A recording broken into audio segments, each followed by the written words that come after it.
Hi అండి. నేను మీ లలితా బీశెట్టి.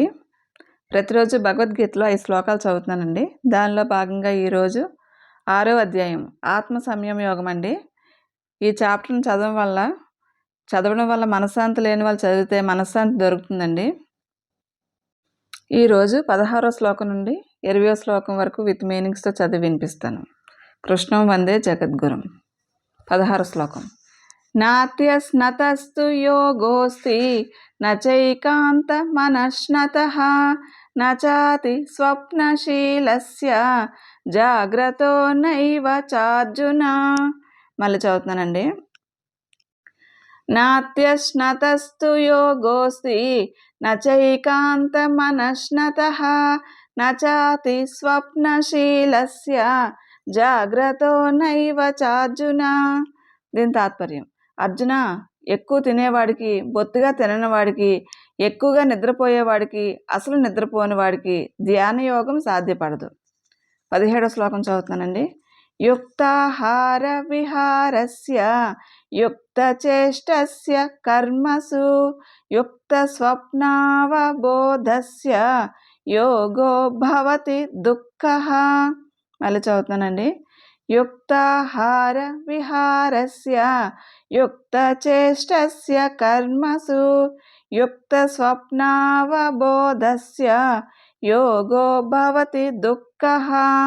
దీని తాత్పర్యం: ఆహార విహారాలను యుక్తంగా ఉంచుకునేవానికి, కర్మలలో తగు మాత్రంగా వినియోగించేవానికి, నిద్రను మెలకువను సమంగా పాటించేవానికి యోగం జనన మరణ దుఃఖాన్ని హరిస్తుంది. 18వ శ్లోకం చదువుతున్నానండి.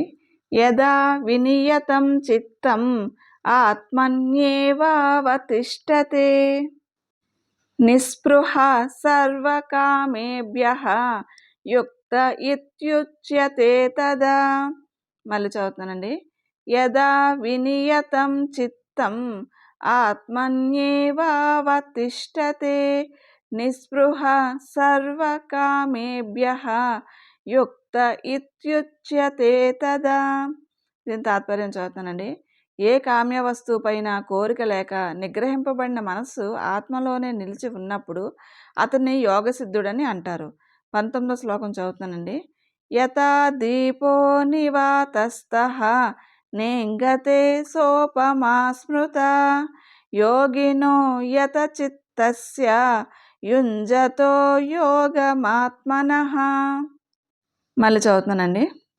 యథా దీపో నివాతస్థః నేంగతే సోపమా స్మృత యోగినో యత చిత్తస్య యుంజతో యోగమాత్మనః.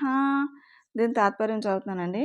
ఆత్మ సంయమ యోగాన్ని అభ్యసించే యోగి మనస్సుని గాలి లేని చోట ఉంచిన దీపం కదలకుండా ఉండే స్థితిలో పోల్చుతారు. 20వ శ్లోకం చదువుతున్నానండి.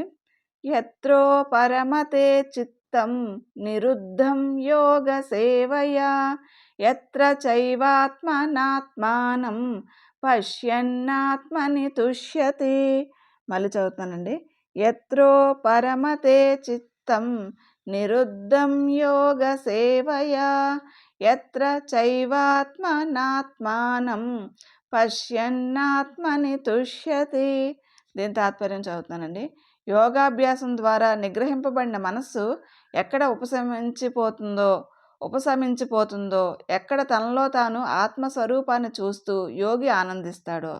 థ్యాంక్స్ ఫర్ లిజనింగ్ అండి. లోకా సంస్థ సుఖినో భవంతు. రేపటి ఎపిసోడ్లో 21వ శ్లోకం నుంచి 25వ శ్లోకం వరకు చదువుతానండి. ప్రతిరోజు వీడియోస్లో 5 శ్లోకాలు పెడుతున్నాను. షార్ట్స్లో ఒక వీడియో అప్లోడ్ చేస్తానండి. మీకు ఇంట్రెస్ట్ ఉంటే అది కూడా ఫాలోఅప్ చేయండి.